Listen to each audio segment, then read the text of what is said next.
How's it going, everybody? Welcome to episode 3 of the Ohio Sports Radio Show. Thank you again for tuning in. Thank you to everybody who sent in questions this week. We have a ton of stuff to get into. So we have everyone with us again this week. Me, Jared, we got Ian, we got Chris. Ian's video will not be with us again this week, but you will get to hear his beautiful voice, so awesome there. First up, we got a question from Alex Kakaris. Alex asks, do you think Bryan Price is a good idea? Can he help turn around the Reds next year? For those of you who don't know, the Reds announced that they are going to retain Bryan Price as their manager. What do you guys think about this? Chris? Yeah, I'll go ahead and take a shot at this one. Personally, I don't like the move to bring Bryan Price back, but I understand it. Now, Bryan Price isn't exactly the flashiest guy. He's not the most fiery guy. I think he's a smart man. I think he really knows baseball. But to me, just kind of getting a pulse of what the Reds fans feel, this doesn't seem like a very popular move. You're talking about a guy who went from 70-something wins last year to 64 wins this year. So when I think about Bryan Price, the thing that's going to pop into my head is, okay, he went on a complete tirade and threw 36 to 45 F-bombs during an interview. He seems way in over his head. I don't know, the worst season since 1982, and just when you think that they have a chance to get the #1 overall draft pick, they win a game to close the year and give it to the Philadelphia Phillies. So I don't know. Count me in the camp of not a fan of Bryan Price. I kind of wish they would have done something, just anything, to shake things up. Ian, what do you think? When it comes to Bryan Price and when it comes to this decision, what I really battle with being a Reds fan is with Price coming back, it means that Jocketty's also going to be back. Jocketty was the one to make the announcement. They said, they don't believe that the issue with this team is managerial, and they said that Bryan Price is their guy, and they're going to shuffle some pieces around him. I don't see where that comes into major play. I don't think it benefits the Reds. With Jocketty coming back, and I hate to place all this on Jocketty, but I think it is on him. I don't think it's on Price at all. I don't think you could win with that team with the money they had dedicated to so many players and with the trades they were going to have to make this season. They set him up to fail. With Jocketty coming back as the GM, what changes are going to be made to make this team better going forward? I don't think that any type of managerial change, bench coach, first base coach, third base coach, pitching coach, hitting coach, is going to make a real change. They need better talent on the fields.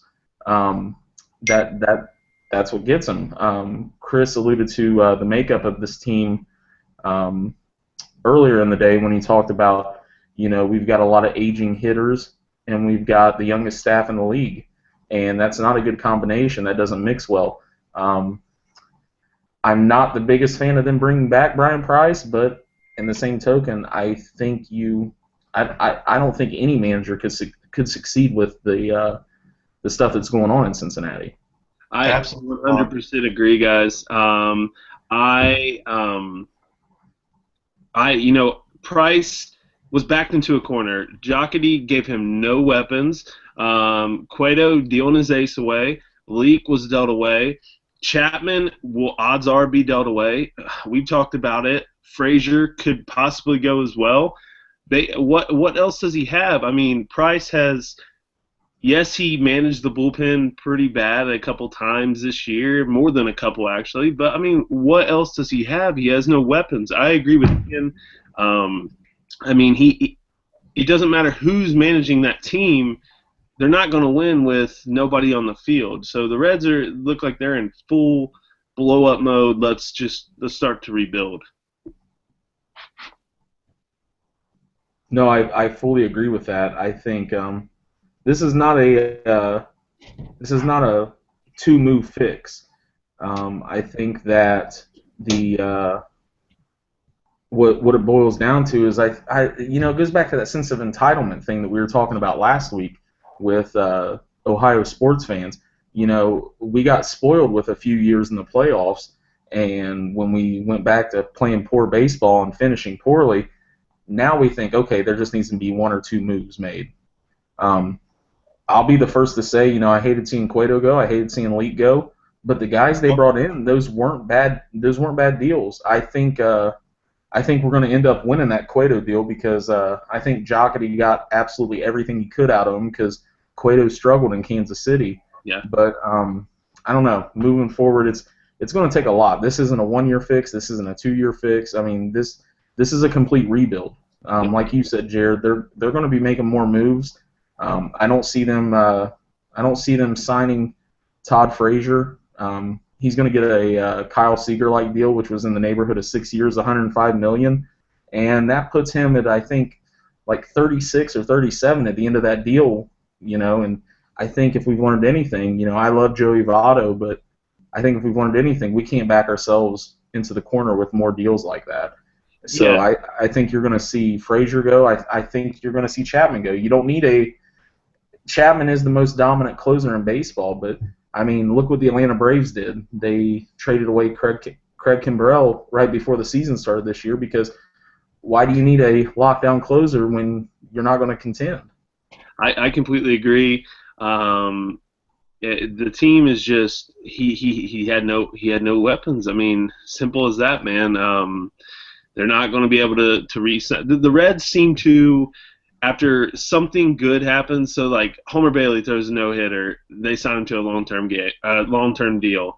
It doesn't make sense. That money could have been used elsewhere. They just seem like they backed themselves into a corner financially, man. It's what else can you do, Is there a savior right there in the minor leagues for the Cincinnati Reds? I don't see one. Is there sort of a savior or a franchise guy right now in the college ranks or in the high school ranks?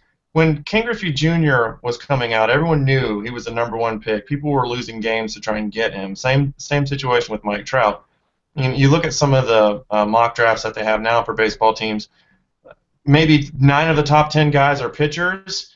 That doesn't sit well with me because the Reds are going to end up with one of those prospects, and pitchers are just a shot in the dark, basically. So it's a lot of uncertainty within the next 5 years. And what are they going to do with Jay Bruce? We could have a whole show on your cleanup hitter hitting 226, and it would just make everyone mad. So I'd like to just kind of put the Reds season behind us and remember Todd Frazier winning the home run derby, and then that's it. Everything else was just a bad dream. The season ended right there.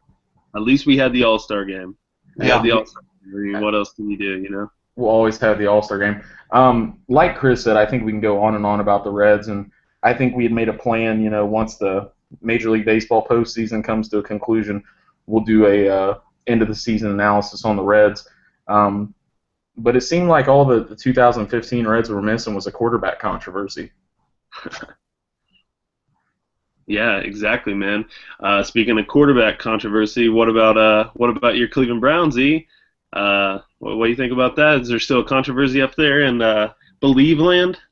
Mark my words. There is no quarterback controversy. Wow. For now. This week. This week. I danced around the topic with you guys last week, and then the first week, Jared, you and I discussed it. And, I'm pro Johnny and I'm pro Josh. I like Johnny. I think he can do a lot for this team. But what I talked about a lot last week and kept circling around and kept stumbling about was that this team was built for Josh McCown to run, and I think it runs best with Josh McCown. This past week, a Midwest team went out west to the San Diego Chargers at Qualcomm Stadium, and that's a tough place to play when you're an Ohio team. And he went in there. He played good enough to win. He threw the ball 41 times. He completed 32 passes for 356 yards and got 2 touchdowns out of it. Fantastic day with stats, no doubt. I mean, he played good enough to win. And right now what's happening is, even with that game against Oakland, And then the game with San Diego. This defense is losing us games.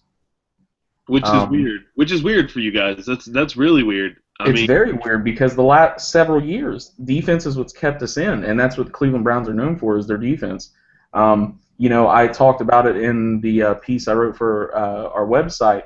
I think anybody looking at the box score would just say, oh, there it is, another case of the Browns offense not being able to catch up with the other team's offense. That wasn't the case. I mean, it was back and forth, and when the Browns needed defensive stops, they couldn't do it.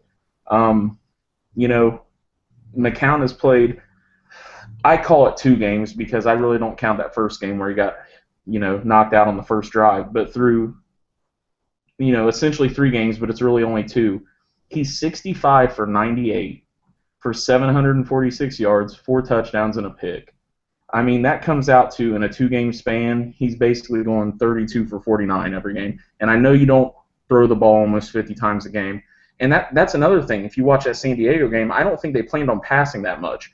But I think McCown looked so well going up against that defense that they gave him the game. They said, here you go. You do what you want. If you feel comfortable throwing, do it. And he looked great out there. This is his team. Until he does something to lose his job, I don't see Johnny coming in, and I'm fine with that. McCown has played good enough to win each game that he's played in. I totally agree. And if you said that a week ago, which I believe you did, I was actually surprised to hear it because here's Manziel, the architect of the one lone win, and I think I actually said maybe the coach has something personal against Johnny that he just keeps forcing Josh McCown down our throats. And I got to give Ian credit. He said, no, I really do think the offense runs better when he's out there. Sure enough, I watched the game against San Diego, and he just has poise. The receivers seem like they know exactly what they're doing. Everyone's on the same page. The offense does run more smoothly. Manziel, you may get a little bit more of the excitement on the broken down plays, and he brings a lot of energy and emotion. But I'm with Ian. Not being a Browns fan and from the outside, I'm actually color me surprised, and I expect Josh McCown to get a few wins this year for sure. And egg on my face as well. I talked all about Johnny Manziel. I know many Browns fans have called for Johnny to bring in money. McCown, he looked good, man. Like Chris said, he looked poised. Whereas Manziel, when he's on the field, I feel like his first intention is to run the ball. He doesn't want to stay in the pocket. He wants to get free. He likes to throw on the run. McCown stays in the pocket, takes hits. He looked good, man. That's a tough game. You guys should have won that game. That's a tough game to go out west. It's always tough for Ohio teams. To segue out of that, we'll touch on the Browns here later. One of our fans, Brittany Dunaway, she asked a question about the Buckeyes. So this is another team with possibly a quarterback controversy. She says, what do you think the offensive woes are for the Buckeyes? Is it QB choice? Do they have a controversy at QB? Is it the play calling? Should they give Ezekiel Elliott the ball more? Yes. Yeah, exactly. I mean, I am a huge Buckeyes fan. I've said it over and over. I talked to you guys about it. The Buckeyes, I think J.T. Barrett should run the offense. Cardell looked good. Cardell should have went pro. He played 3 games. He looked great, and he should have went pro. He had a very good chance to go second round, but I think J.T. Barrett should run this system. It doesn't make sense to me if you're going to run the option and you're going to run with your quarterback. Why would you not use the quarterback who is faster? It just doesn't make sense to me. J.T. Barrett has good touch, which Cardell has shown that he doesn't really have as good a touch on the short balls. He doesn't have a deep threat this year like he had with Devin Smith last year. Corey Smith looks like he's out for possibly the year. They just don't look good. They look very, very conservative on offense. I told you guys I think the big key is they're missing their offense coordinator, Tom Herman, who left, and he's gotten Houston to a 4-0 record. They look good. He's a great play caller. He's a great coach. And last year, he was an awesome – he was dialing up everything. Zeke needs – I wrote about this after the game on Saturday. Indiana is always a trap game for Ohio State. I know people are going to look at that. Indiana's a good team, man. They're really good, and they should have beat Ohio State that game. Zeke Elliott had touchdown runs of 55 yards, 65 yards, and 75 yards. One was on 4th and 1. That is stupid. The guy is a freak. Everybody's talking about Leonard Fournette for Heisman. Zeke Elliott should be right there with him. He's one of the best college running backs we've seen since Claret, in my opinion. He's a great running back. He needs to touch the ball 30 to 35 times again. I don't know. What do you guys think about this? Am I crazy saying that? No, I'm with you. But I think the answer to her original question, it's a little bit of all three. Now, I'm going to go say it's 1A, a little of 1B, and a little of 1C. I'm firmly in the camp that their problem is definitely on the offensive end, and their problem is with missing their former coordinator in Tom Herman. I think he just knows how to deal with a dual threat quarterback, and he's got one now at Houston. And a little bit of part B. Now maybe you're playing Jones a little too much. It's not really his style of game. He's more of a bruiser, not really an outside the pocket guy. I think that Urban Meyer maybe just kind of giving him a little bit of a reward for stepping in as a third string last year, and taking him all the way. He's riding his hot hand. He knows that Cardell was the guy. But in my opinion, he needs to go back to the guy who got him there, and JT Barrett. I agree. Ian? I think JT Barrett needs to be the quarterback of this team. I think the offensive side of the ball, it flows much better with him in there. Like you talked about, Jared, Devin Smith's not there anymore. There's no deep threat. What blows me away is, Urban's a good coach, and I'm baffled at why they're allowing Cardell to go deep so often. You don't have that deep threat anymore. You got to switch that up. And what better way to switch that up when you've got one of the best running backs in the nation? There's only one Ezekiel Elliott. And like you said, there's no reason this guy shouldn't be running the ball 30 times a game. He's a workhorse. He doesn't break. I don't want to jinx him, knock on wood. But he's phenomenal, and he you can do these short passes, dink and dunk, and then open it up for the run game if the run game starts to get stopped. But they need to figure it out as this Big Ten schedule progresses, because the Big Ten's not weak. Everybody in the SEC gets all this love. I don't know if you saw today a tweet from SportsCenter or ESPN1, and they did instead of the top 10, they did the top 11 teams in the nation. And that 11th team was an SEC team, just so they could add another SEC team. So they did a top 11 instead of a top 10. But you got a team like Indiana, they were undefeated going into that game. They had one of the top offenses in the nation. I think they had a top 5 running back in the nation going into that game. Iowa looks good this year. Wisconsin looks good. Iowa upset them.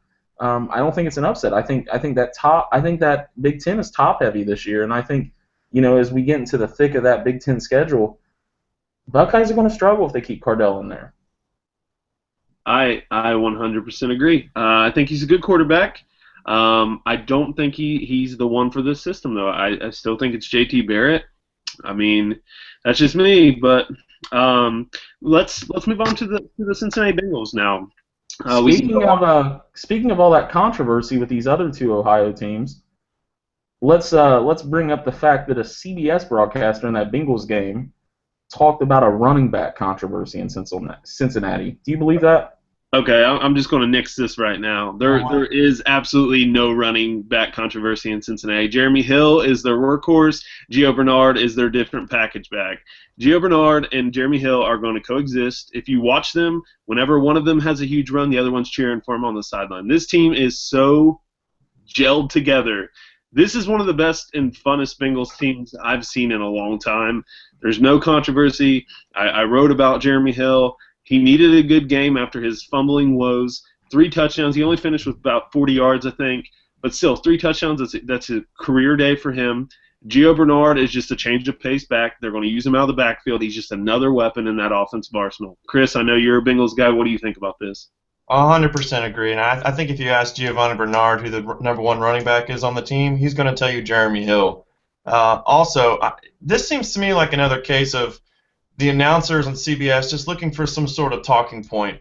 Let's pick on the Bengals yet again. Even though they're 4-0, there's got to be something going on there. Oh, they don't have Chad Ochocinco to stir things up. They don't have any players that have been arrested in a while. So let's see if we can't manufacture some kind of controversy. Absolutely ridiculous. Next. Okay. We got a question here. Jeremy Green asks, who is the most important player on the Bengals team outside of Andy Dalton or A.J. Green? Jeremy seems to think that it's Jeremy Hill. Chris, Ian, what do you guys think? I know you're a Browns guy, but let's see. I want to see your side of this too. Yeah, Ian, what do you got? Chris wrote about it a couple weeks ago. I'm a huge fan of Tyler Eifert. I think Eifert adds so much to that offense, especially a healthy Eifert. I think he's a monster. He proved that in college. He's proved that so far in the NFL. I think, if you take Gronkowski and Graham out of it, there's Tyler Eifert. He's young. He hasn't established himself like Graham and Gronk have, but I think he's going to be a force to be reckoned with for a while. And I don't know. I really like Eifert. There's so many offensive weapons to pick from. You can even throw in the offensive line as being their best weapon. Well, then let me take it right from there, because that's what I was going to say as mine. I don't think it's one player. That whole offense is so good. This offensive line is unbelievable. The Bengals, Cincinnati has not seen an offensive line this good since 1988, anchored by Anthony Munoz, the only Bengals Hall of Famer. That team ran to the Super Bowl. This team is unreal. They've only allowed 2 sacks, or this offensive line's unreal. They've only allowed 2 sacks on Andy Dalton. They are just, if you watch them, Solomon Wilcox was going nuts over them. They're pulling on runs. They look incredible. They're opening up holes for the backs that trucks can drive through. Andy Dalton has all day to throw the ball. They just look so good. They look so confident. I can't say enough about them. The slobs up front, man, they look awesome. Chris? Well, totally with you, and even to solidify that line, I think Andrew Whitworth, but especially Andre Smith, look at the progress and the strides that he has made in the last 3 years. We went from thinking this guy was a possible first-round bust to now one of the best right tackles in the game. He can take a man and push him to the side, like you said. How many pull plays did we see this year, especially at the beginning of the year when they ran the ball against Oakland up and down the field? Andre Smith, Andrew Whitworth, I don't think there's a better tackle combination in football, certainly not in Cincinnati's recent history. I agree. I think Zeitler is another huge key. Zeitler can be played at every position on the line. That was a super smart pick by the Bengals. They knew that he can play center. He can play any position on the line. And the scary part about this offensive line is they have 2 stud rookies waiting to play. They're in the pipeline. They have Cedric Ogbuehi, or however you pronounce his last name, and then you have Jake Fisher from Oregon. They have 2 stud linemen that are ready to go, and Whitworth signed for another year. They look awesome on offense, man. The offensive line is very good. They are very, very good. Absolutely. Okay, let's get to another question here. Ken Rice asked, are the Bengals linebackers good enough to help this team win the Super Bowl this year? Chris, Ian? Well, every time I hear the word Super Bowl, I admit my heart beats a little bit faster. My palms get a little bit sweatier, and I just start waiting for the other shoe to drop. And here we are now. We said the dreaded S word last week. We're sitting at 4-0, looking even better and stronger than the week before. You've got an elite, I said elite quarterback, or at least a quarterback who's having an elite year in Andy Dalton. And Jared, I think you and I casually were talking, and I said, well, name the weak spot on this team. Name the weak spot on this team. And I think the position of linebacker was actually brought up. I said maybe it's the linebacking core. Do they have enough that's going to carry them?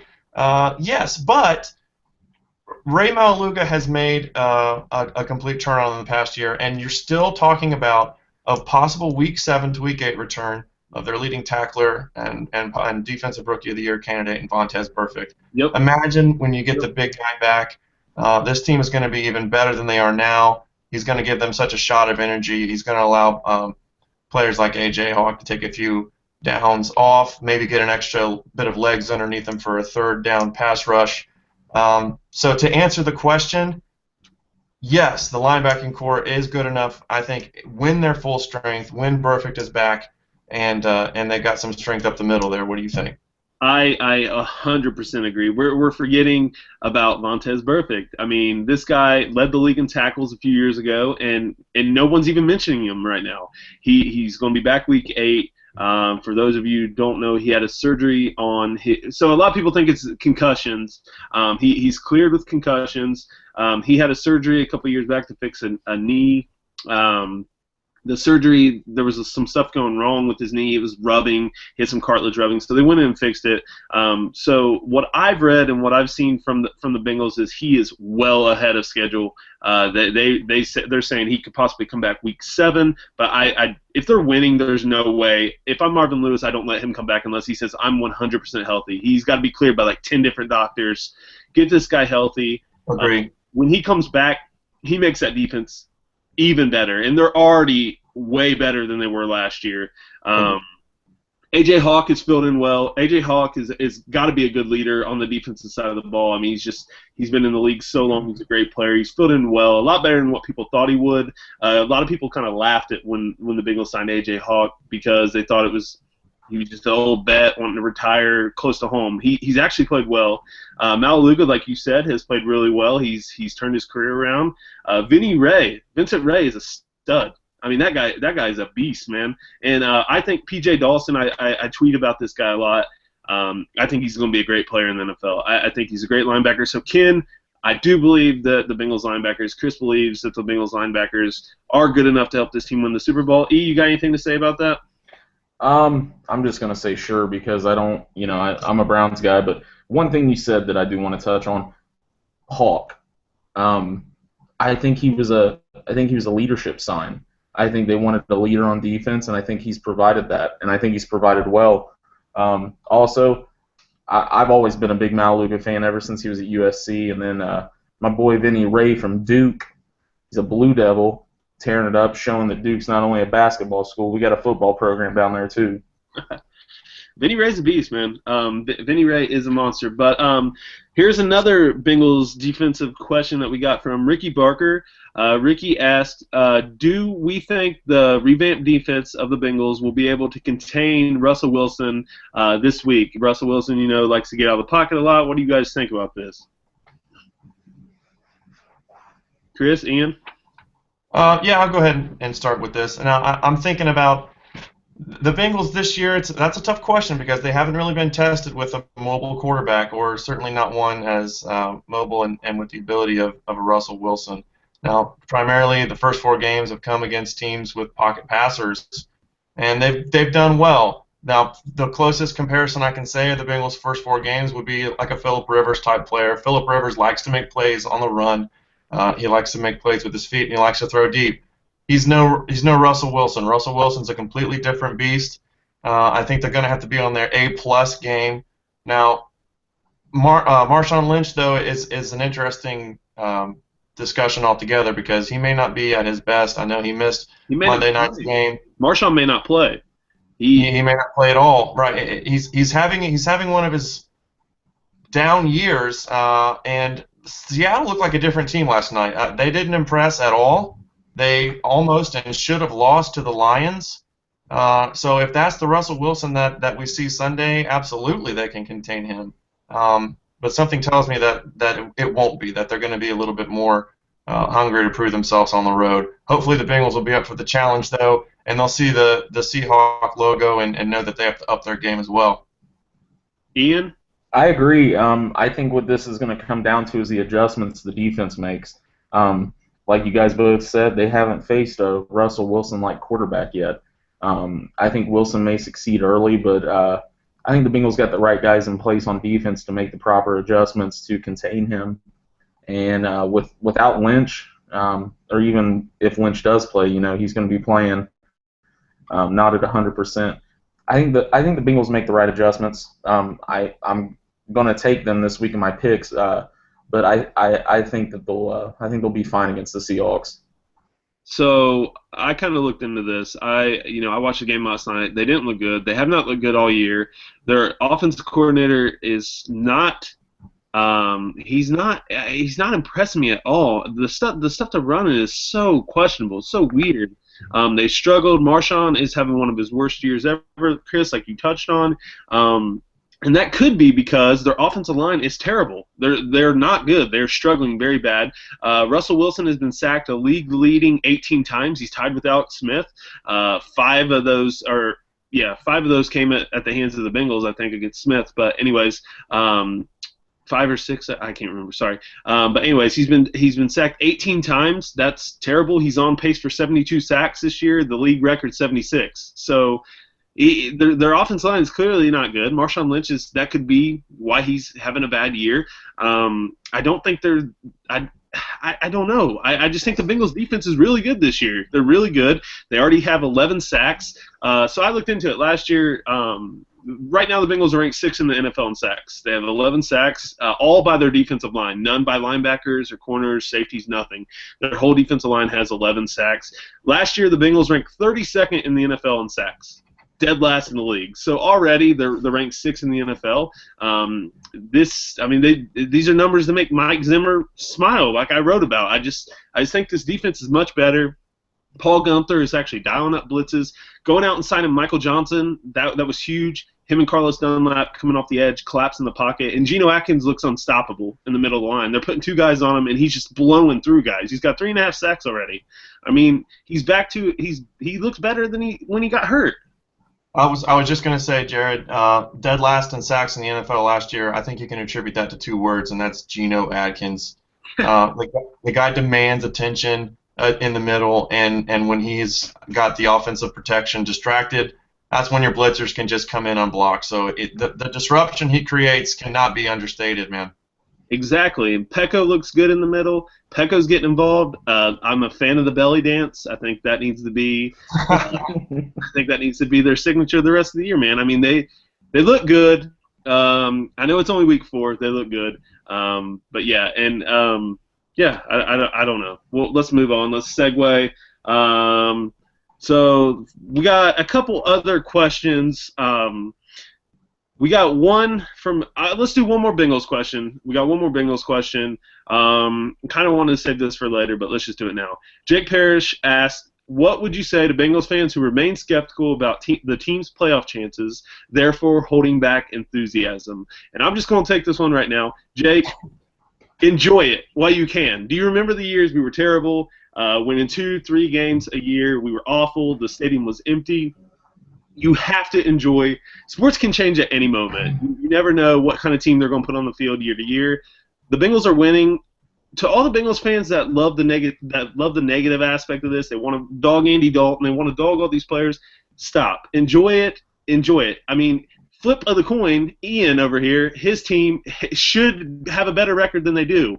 They struggle. I mean, they're on the clock for an early first-round pick, right? As of right now. Now, they can turn it around, but we were there at one time. The Browns would love to be there. Their fans are diehard. So enjoy it while you can. I mean, you never know what could happen in the NFL.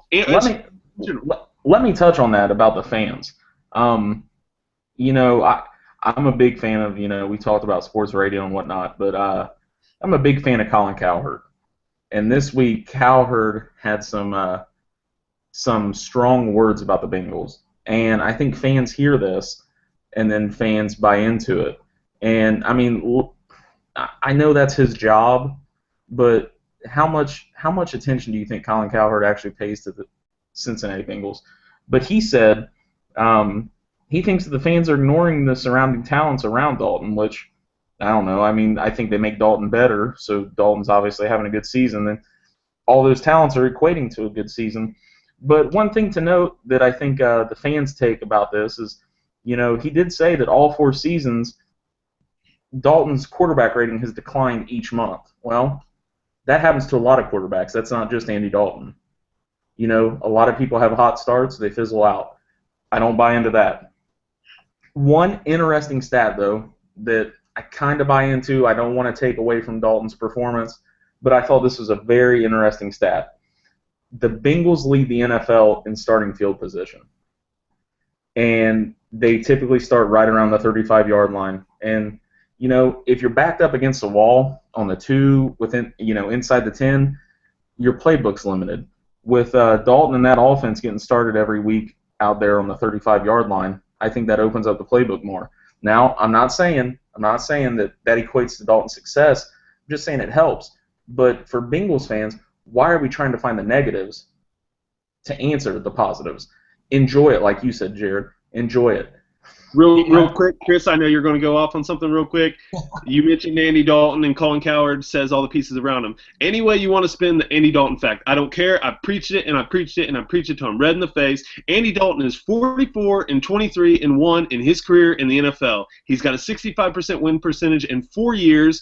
That's pretty good. So whatever you want to say, he's a winner. He is a winner. The Bengals need a winner. There is about I could rattle off 15 teams that would love to have Andy Dalton as their quarterback right now in the NFL. So we can spin it any way you want about him. The guy's a winner. People can talk about his red hair, whatever it is. Chris, go ahead. I'm telling you, it's the anti-ginger movement. It's coming for you. I'm actually a redhead, but I sprayed my hair brown just because of it. No, honestly, you said that 10 teams would love to have Andy Dalton, 15 teams. I'm going to go ahead and say 20 to 25 teams. So Cincinnati, I'm sorry that we don't have Aaron Rodgers. Only one team has Aaron Rodgers. Get over it. Andy Dalton's pretty damn good. Now, on the flip side of that, I have to touch on this because we're talking about the Cincinnati fan base and their general attitude of I call it a but. And you can compare it. Cincinnati always looks for the negatives and things. All the way up by the lake, our friends in Cleveland, they take a complete opposite stand on this. They look for the positives and things, and God bless you guys up there. I don't know how you do it, but since we are Ohio Sports Radio, we're going to try and figure this out. You look at, even in the college ranks, you got my Cincinnati Bearcats, who just had a big win last week against the U, and I'm already hearing some people saying, but it's an Al Golden coach team, and they're really not the same they were 15 years ago. Instead of enjoying the win, prepare themselves for some sort of disaster. The Bengals are starting off 4-0. But Andy Dalton's passer rating decreases, blah, blah, blah. I just don't get it. It's something that gets me a little bit irked, and honestly, the fans do need to enjoy what's happening. They need to enjoy a 4-0 start. The Bengals have made the playoffs 4 straight years. But they're not ready for the limelight because they keep getting beat on prime time. It's like you look for the negatives in every situation. Cleveland, on the other hand, we went 4-11 last year. But we're getting a new coach, and Johnny Manziel has this much experience, and we're getting a great draft pick, and it's a totally different mindset. If we can figure that out, we would definitely have something there to work with. I wish we could capture some of that optimism down here. I 100% agree. And anyone who wants to dog Andy again, here's some more numbers for you. I've heard people talk about his passer rating. He's got a 123 passer rating. You know he's second in the NFL. You know who's in front of him? Aaron Rodgers, 125. Aaron Rodgers right now is like Michael Jordan in his prime. That's what we're watching with Aaron Rodgers. He is not only the best Packers quarterback to play, but he may be one of the best quarterbacks, period, to play the game. We're watching Jordan in his prime with him. So Andy Dalton, he's beating out Tom Brady. Tom Brady's got a 119 passer rating. So those are the top 3 in the NFL right now. Yes, it could be attributed to his offensive weapons, but the guy, he looks confident. He looks happy. He's a vocal leader this year. He's calling guys out on their mistake, and that's what you want from your signal caller. Andrew Whitworth, who is a great leader in the NFL, everyone knows that, said that no one watches more game film on that team than Andy Dalton. He is in the film room all damn day, and that's what you want from your quarterback. It doesn't seem like he's been that way in his first 4 years in the NFL. It looks like he was kind of given the captaincy because of the position, because he's a quarterback. Agreed. But he's actually earning it this year. He looks different. I know it's only 4 weeks in, but it doesn't matter. That's another thing I hear. Oh, it's 4 weeks. Just pump the brakes. It doesn't matter. Stats are stats. Numbers don't lie. The Bengals have the second best offense right now in the NFL. They're ranked second in all categories. So say what you want. They look good. They're doing the right things. So Jake, other Bengals fans who are dogging our team right now, anyone, just enjoy the ride. It can change at any time. The Bengals could lose out from here on out, but for right now, we look pretty damn good, and let's enjoy it. Hopefully we don't lose out, knocking on wood. So let's transition to another question. This is a little, it's football, but soccer, American soccer. Clay Young asked, can the Columbus Crew make noise in the playoffs this year, and should Kikamara be Player of the Year? Now, you guys aren't really soccer guys. You like soccer, I know, but you don't follow it as much as I do. I am kind of the in-house soccer guy. I love it. I wrote about the Crew the other day. I think that the Crew can make noise in the playoffs. They got a good team, good young team. To answer your question about Kikamara, I think he's definitely deserving a Player of the Year. He's leading the league in goals right now. He has 22 goals in 32 games. That's pretty stellar. He has 6 assists. That's awesome. He's a very pivotal part to this team. The Crew still have a chance to get a first-round bye, so obviously that would be huge in the playoffs. They got a tough. They only got 2 games left. Tough end of the season. They got to face Toronto FC, who looks really good right now, and then they got to face DC United, who's second in the East. So that's going to be a tough game, but I do believe they can. I've been to a Crew playoff game. If you've never been, go. It's one of the funnest experiences you'll ever have in your life. They look super good right now. I hope Key wins it. I hope the Crew can lift the cup again, because that was awesome the last time they did. But Clay, thank you for the question. Jake, Ricky, Ken, everyone, Brittany, thank you, Alex, thank you to everyone who asked questions. We need more Browns questions next week, guys. So if you're a Browns fan, send us some questions. I like talking about the Browns. Sorry you didn't get to talk about them as much, but we will let you talk about them here soon. Let's get into our NFL picks this week. This is my favorite part of the show. I love it. So up first, we got Colts versus the Texans. You want to recap last week? What's that? You want to recap last week? Yeah. Let's recap last week. Sorry. All good. Well, last week I brought up the rear at 8-7. Kind of bad after following a 13-2 week, but Jared and Chris, both of you guys were 10-5 after that Seahawks victory last night. So right now, as it stands for the season, week 1, Jared and I, we won week 1. Week 2 was Chris. Week 3 was me. Week 4. Jared and Chris. So we're all at 2 wins right now. To settle, on down the road, in the event that we all, there's a tie with weekly wins, I've kept a running tally of our overall records through 4 weeks, and that is a tie as well. Right now, we all sit at 39-23. That is insanity. The odds of that are astronomical. That's crazy. Let's get on to this week's picks, and hopefully I can get some distance from you guys. So Thursday night football, we got the Colts heading to Texas to face the Texans. Both teams kind of struggling right now. Who do you guys got in this one? I went ahead and I went with the home team. Whenever teams are struggling, I always tend to go with the home team. They seem like they're evenly matched. Primetime game. A lot of question marks from Andrew Luck, or if he even plays at all. So for no other reason than just hometown primetime, I'm going to take Houston. Ian? Now, I think they did say that Luck will likely be back Thursday night, if I'm not mistaken. He hasn't lost a divisional game yet. This is a divisional game. I'm going to go with the Colts on the road. I agree with Ian. I'm taking the Colts simply because they're saying Luck will 99.9% play. He had last week off. He saw it from the sidelines, so maybe that was a good coaching thing for him. I don't know. To see how the team's playing from the sideline. I don't think Frank Gore continues to play as bad as he has. I like the Colts on the road in this one. I just like you said, Andrew Luck is a star player. The Colts are not that good. Their line's pretty terrible, but I'm going with the Colts. Second game we got Seahawks in Cincinnati taking on the Bengals. Chris, Ian? Yeah, I'm going to go ahead and go with my heart and my gut. Until Cincinnati proves that they can be manhandled in a football game, I'm just going to keep riding the stripes and call me the homer.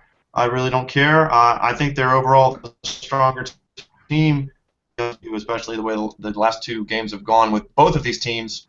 So I will take Cincinnati at home against Seattle. Ian? I'm going with Cincinnati too. Touched on it when you guys were talking about this game with Russell Wilson. I think Wilson may succeed early on, but I think that defense is good enough to make the adjustments. I got the Bengals winning this one at home. I've said it once. I'll say it again. I'll say it every other week. I will take the Bengals every single week this season. I don't care if they're playing the 85 Bears. Little statistic for you folks out there. Since the AFC North was formed in 2002, no team has ever started 5-0 until this week. The Cincinnati Bengals will beat the Seattle Seahawks at home. I think they contain Russell Wilson, Ricky Barker. I think Jeremy Hill has a good game. Gio has a good game. And Seahawks look good on defense. Cam Chancellor back. They're starting to gel, but the Bengals have too many weapons. I'm going Bengals at home. Hoo-day. You sounded like Rex Ryan there, guaranteeing that victory. I'm not guaranteeing a victory. I'm going with my team. I love my team's heart. I'm going with them. Game number 3, we got the Bears on the road in Arrowhead taking on the Chiefs. Who do you guys got in this one? I really don't think that the Chiefs are as bad as they looked last week. And although the Bears won, I don't think they're as good as they looked last week. I'm going to go ahead and pick the Chiefs at home. I think Alex Smith made strides. He had a great passing game through the air, and Jamal Charles is going to do his thing as usual. They finally got that receiving core together. If they can just pull a complete game on defense and limit all the turnovers, I think that the Chiefs will go ahead and pull this game out. I was impressed with the Bears last week. I think that was one of the first times I've ever seen Jay Cutler play like that with the Bears. He showed a lot of grit last week. I think Alshon Jeffrey's going to be back this week as well. Mm-hmm. But like Chris said, I don't think the Chiefs are as bad as what they've looked so far. I'm going to go ahead and go with the Chiefs at home. Bears having to travel out west. I like Kansas City. Yeah, I agree with you guys. I take the Chiefs in this one. Arrowhead's a very, very tough place to play in the NFL. The Chiefs look good on offense. They just can't get in the end zone. Nobody's been able to answer or stop Jamal Charles yet. I'm going Chiefs in this one, man. I think Andy Reid guides them to a win. Game number 4, we got the Redskins heading to Atlanta to take on the Falcons in the Dome. Who do you guys got in this one? Yeah, I'll let Ian go ahead and take this one. Until you can find an answer for Julio Jones, I'm going to keep going with the Falcons. I like the Falcons in this matchup. I don't think Jay Gruden's got his team ready to face a team like this. Chris? Yeah, I'm with you, Ian. I also have the Falcons. They're still really, really, really tough to beat at the Dome, and Washington just doesn't have it together yet. Matt Ryan and those weapons are just too much to handle on offense. Yep, I agree with you guys. Falcons at home, they're too tough. Matt Ryan, Julio Jones, that offense is loaded, and probably the breakout player of the year, Devontae Freeman, so far. He looks incredible. He's on my fantasy team. I raved about this kid. I like the Falcons. They look really good. Game 5, we got the Jaguars versus the Buccaneers. What a shit show. Who do you guys got in this one? Well, the only bad thing about this game is that someone has to accidentally win. This may be a first. So there could be a tie, Chris. I'm going to go ahead and go with my beloved Jacks. My Jaguars will go on the road and pull out a W somehow. All the fumbles and picks and punt returns for touchdowns and blocked field goals galore. This is going to be a glorious game to watch. Jags win. Ian? I agree with Chris. I think Bortles is progressively getting better in each game. He's starting to get in a groove. He showed that last week against the Colts. I like the Jaguars. I agree. I like the Jaguars, but I don't want to go pick for you guys. Remember what happened last time, Jared? I know. I'm going with my gut. I say Jaguars. I love Bortles. I think this kid's a stud. They look good. I think the game against the Colts helps them. They should have beat the Colts. So I'm going Jaguars in this one as well. All right, next game, we got the Saints on the road taking on Chip Kelly's struggling Eagles. Who do you guys got? Well, this one was a tough one for me because the Saints surprised a lot of people last week against Dallas. I did, however, pick them to win. But the Eagles are one of those teams where you just really want them to succeed. You think they've got it figured out. Sam Bradford comes out and has an unbelievable second half last week. It didn't quite make it all the way, but for no other reason than just sheer luck, I say Philly pulls it out this week at home. It's just a gut feeling. Chip Kelly's seat is scalding hot. He has to finally put things together and make it look like a sensible offense. Philly gets past New Orleans in a gunfight. Ian? I agree with Chris on everything he just said. The Eagles are struggling. The Saints did impress on Sunday night. Even if Whedon was the quarterback for the Cowboys, who he's been playing well, could have used that in Cleveland a few years ago. I like the Eagles. I think they'll finally get things figured out at home. Saints coming in hot after that Cowboy win. I like the Eagles. I agree with you guys. Philly's a tough place to go in and play.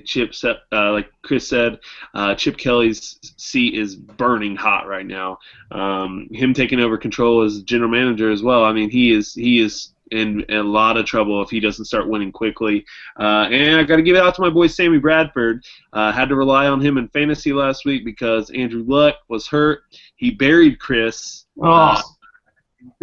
Took me to a victory over Chris. So thank you, Sam Bradford, and for that, I'm taking your Eagles this week over the Saints.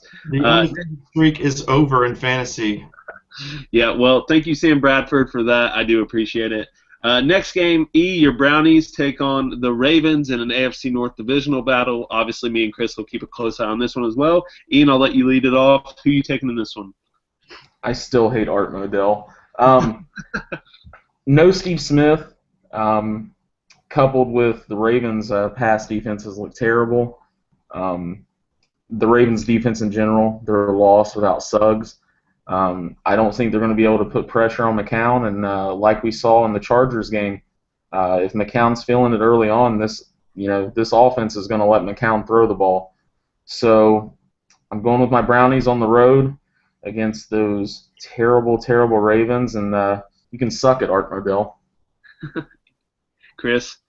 I say both teams lose somehow, and the Bengals go up 3 games.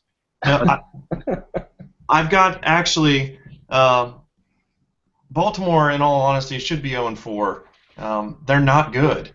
They just don't have the it factor this year. They're running off of their reputation, and unfortunately, so are the Browns. I think that Cleveland had plenty of games that they could have won. Baltimore had a game that they should have lost. So I am going to go take the Browns with Ian on the road against Baltimore. The new Browns beat the old Browns in Baltimore. Yes, sir. So I am going to go the opposite way just because we need a little separation. I think the Browns are good, but as you alluded to earlier, their defense is losing you guys games. If you guys are relying on Josh McCown to win you a game in Baltimore in a tough divisional game, I don't know, man. I'm going to take the Ravens. I don't think Flacco's elite. I think Flacco sucks. He's a product of a good team. I think he sucks, but Forsett is going to start running the ball. I'm going Ravens. I'm not overthinking this one. Ravens have only won when they've went up against a team with Josh Scobie. Josh Scobie does not play for the Cleveland Browns, Jared. You got one chance to change your pick. I'm taking the Ravens. I'm not getting talked out of this one. If the Browns win, that helps the Bengals. So absolutely, if the Bengals can win on Sunday, so absolutely. But I'm taking the Ravens. Not getting talked out of it. Good luck to your Browns, but I'm taking the Ravens. I got to get some separation from you guys. We can't go win-win. One of these teams loses anyway, so it's win-win. Yeah, exactly. Next game, we got the Rams traveling to Lambeau to take on the red-hot Green Bay Packers. Who do you guys got in this one? Yeah, I still have to go with the Packers until they can prove that they're vulnerable at home. Too many weapons besides the offensive line, and Green Bay's defense is actually stouted up as well. I know that the Rams have a decent defense, especially against the run. Eddie Lacy's been banged up a little bit, but Aaron Rodgers gets it done at home. There's just something about it. I'm going Green Bay. Like Chris alluded to, I'm a Packers believer until they get beat. It's tough to go into Lambeau and beat them.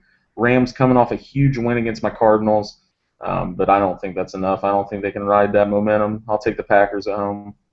Yeah, this one's easy for me. Rodgers is lights out at home. He hasn't thrown an interception at home in forever. His touchdown to interception ratio at home is insanity. Like I said, we're watching Jordan in his prime, so I'm taking the Packers at home. They look very good. Next game, we got the Bills traveling to Tennessee to take on the Titans. Who do you guys have in this game? Well, I know the Bills are actual favorites in this game by a slight margin, and they've been in every game that they've played as far as I'm concerned, besides last week. but I'm going to go with the Titans in this one simply because I like Mariota and those wide receivers. I like the way that the offense has been sort of reinvigorated there in Tennessee. I think that they have enough going for them at home to knock off Rex Ryan. Give me the Titans. Ian? First time I disagree with Chris tonight. I'm going Bills. I don't know why. Tyrod Taylor's fun to watch. I think Rex Ryan, I think he'll have his boys ready. I'm going Bills.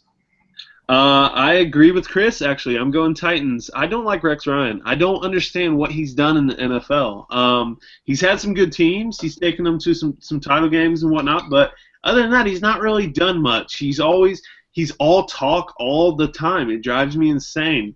I actually think both the Ryan brothers are washed up. I don't know.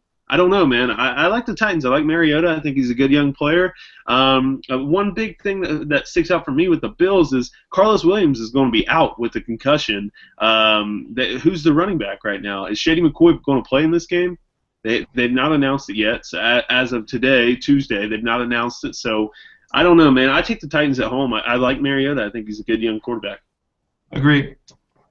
Next game, we got the Cardinals coming off a loss, taking on the 0-4 Detroit Lions. Who do you guys have in this one? Go ahead, E. I like the Cardinals this week. Lions are bad. They're just bad all around. Poor Megatron. Megatron is starting to, I think, feel what Barry Sanders felt for all those years. No way the Cardinals lose twice in a row. I like Palmer to get the boys back on track. I'll take the Cardinals.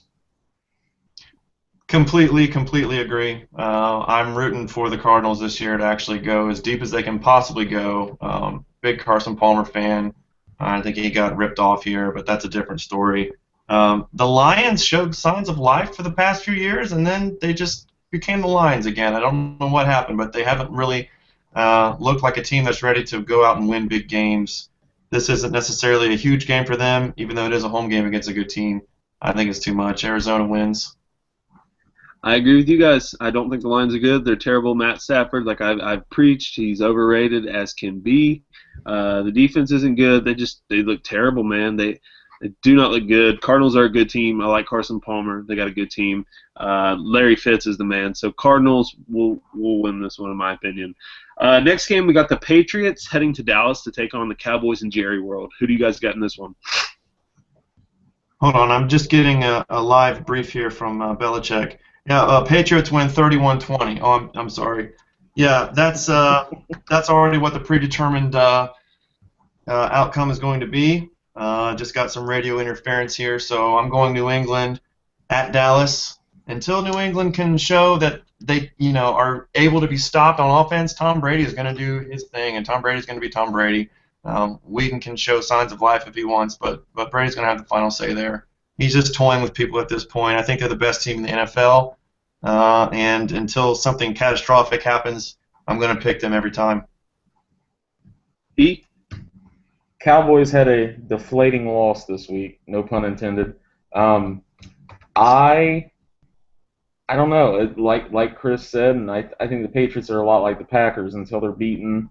I'm not gonna stray away from the norm. I'm gonna go Patriots on the road over the Cowboys. I think the Patriots win this one, Chris. The score you said, I don't think it's even close. I don't think the Cowboys score that many points on them.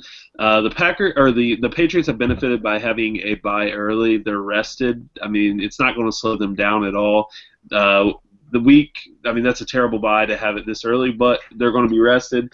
Brady's a machine. They look like they're out to just pummel everyone this year. And Randall's out for the Cowboys. I think he hurt his knee. He's out. Who's going to run the football there? I know it was a committee before the season, but Patriots dominate this one, in my opinion. Tom Brady and Bill Belichick are the wrong people in the NFL to piss off Mr. Goodell. So thank you very much here from your former fellow AFC stronghold here, the Bengals. You really made our lives really tough this year. I second that. Let's not get into that. Let's not get into any Deflategate. I'm done with that. I'm sick of it. It ran on for too long. But next game, this is the toughest game on the card, in my opinion. Broncos versus the Raiders in Oakland. Who do you guys have in this one? I honestly could just about coin flip this game and probably have a better shot. Oakland is not the same Oakland, and Denver is not the same Denver. Although they're still shades of themselves, Denver can still win games. They still have Peyton Manning. Hillman has progressed into a decent option there at the running back position. Oakland's going to make some plays, though. They're putting things together. They're finally going to start using Michael Crabtree. And, of course, Carr is going to do his thing outside the pocket. Latavius Murray is a monster running back out of nowhere. This guy is just getting it done on the ground. Oakland's always had a good running game, but he seems to be the guy that they thought they had with their last guy, Jerry McFadden. But all those things being said, they're still the Broncos and they're still the Raiders in my heart. I just can't do it. I'm going Denver on the road. E? I agree with the whole coin flip scenario. At the end of the day, Broncos quarterback is still Peyton Manning. I think they are the least impressive undefeated team that's left. I think even last week with the Cardinals when they were undefeated, I think the Broncos were still the least impressive undefeated squad in the NFL. But I'm going Broncos on the road. It's not a far trip for them. I think Peyton and the boys figure it out against Oakland. Yeah, I don't think Oakland's quite there yet. They will be. They got some good pieces. In a few years, they're going to be a force to be reckoned with. I think the Broncos won this one solely because they have Peyton Manning as their quarterback, and their defense has actually played pretty well. Talib, Roby, Ware, they all look pretty good. I'm going the Broncos on the road in this one. I just think veteran leadership wins this game. Defense has been huge. Where could possibly? I mean, he's up there for MVP right now. Yeah, so Peter King, to touch on that, Peter King does a Monday morning column, in a quarterback column. So his, through 4 games, his quarter season MVP race is number 1, it's Aaron Rodgers, 2's Tom Brady, 3's DeMarcus Ware, and 4's Andy Dalton. So wow, big company. Yeah, absolutely. And you can pretty much throw out Ware, though, because they usually never, a D lineman's never going to win that award. But anyway. It's like a pitcher winning the MVP. Right, exactly. Next game up will be the 49ers heading to New York to take on the New York Giants. Who do you guys have in this one? I look at this team in this game, and I see 2 teams trending in 2 different directions. The 49ers can't get out of their own way, and the Giants seem to finally be getting their offense underneath of them, and Eli Manning just keeps putting up points. They're going to put up points. He's living on my fantasy bench. That may have to change. So I'm going to go with the Giants here and Eli to light them up. E? I think it's tough for a West Coast team to go into MetLife and come out a victor. Like Chris said, I think it's a tale of 2 different trends. I like the Giants this week. I agree with you, boys. The New York Football Giants, man. The Niners are not good. They are terrible. Kaepernick is not. A couple years ago, this guy was. They were talking about he's the next best quarterback. He was one of the best quarterbacks in the league. He has progressed backwards so fast. This team is just not good. I think the Giants in this one. Eli Manning looks pretty good this year. Next game up, the final game, Monday Night Football. Steelers travel to the West Coast to take on the Chargers. Always a tough game for any team to go to the West Coast from the East Coast. Who do you guys have in this one, Chris? This is another tough one. I know the West Coast and East Coast thing is always going to shake people up. Pittsburgh, not the same. They're going to run Michael Vick, obviously, and they have a new kicker. They're kind of a mess mentally. They're angry with themselves over that last week's loss. In the same token, San Diego just seems like a model of consistency. However, I'm going to go with the upset on Monday night. I'm going to go with the Steelers. I'm going to go with Mike Vick. I think the game plan works for him. I think that San Diego's defense is really vulnerable. And finally, Pittsburgh is going to unleash the monster that is Bell, and they will get it done on the ground in San Diego.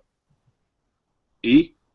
I think the Chargers' defense is vulnerable. We saw that when they hosted the Browns last week. It's tough to make that cross-country trip, though, and come out a winner. I think Rivers does everything he can. I think the Steelers' defense falters late. I think it's going to be a close one. I'm taking the Chargers. This was a tough game for me. Obviously, the West Coast, traveling to the West Coast thing, that's always rough. Mike Vick didn't look bad his first game. I know they're not going to win games because of him, but he didn't look bad. Antonio Brown is the best receiver in the league. Philip Rivers has a lot of good weapons on offense as well. But for me, the Steelers win this one on the road. I don't think it's much of an upset, actually. I think when you have Antonio Brown and one of the best running backs in the league, I think the Steelers win this one. I hope the Chargers win. I'll be happy if I lose this pick, but I'm going to take the Steelers on the road in this one, just because I do think they're still a pretty good team. But that's it. That's our picks for this week. Thank you to everyone who asked us questions. We need more questions next week, guys. Thank you so much. Check out our Facebook page.